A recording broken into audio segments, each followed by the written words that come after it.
પૂરક વાંચન પાઠ 1 ઈચ્છા કાકા.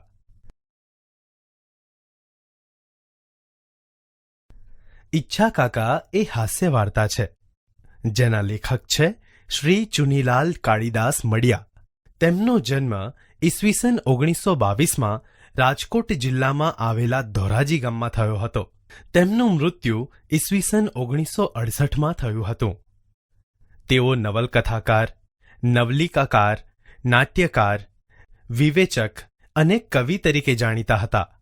તેમણે વ્યાજનો વારસ વગેરે જેવી નવલકથાઓ, ગુગવતા પૂર, શરણાઈના સૂર, અંતઃસ્ત્રોતા વગેરે જેવા વાર્તા સંગ્રહો, રંગદા, શૂન્યશેષ, રામલો રોબિનહૂડ વગેરે જેવા એકાંકી અને ત્રિઅંકી નાટ્ય સંગ્રહો આપ્યા છે.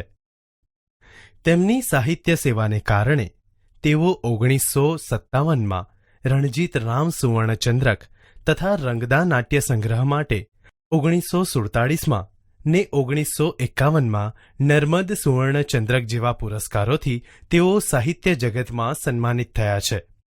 બાળ દોસ્તો, ઈચ્છા કાકા એ વાર્તામાં લેખકે ઈચ્છા કાકાનું પાત્ર કેન્દ્ર સ્થાને મૂકીને યુવાન હૈયાની ધીંગામસ્તી અને ઠઠ્ઠા મશ્કરીનું સુંદર શબ્દચિત્રનું વર્ણન કર્યું છે, જેનાથી આ વાર્તા સળંગ રસપ્રદ બની રહે છે.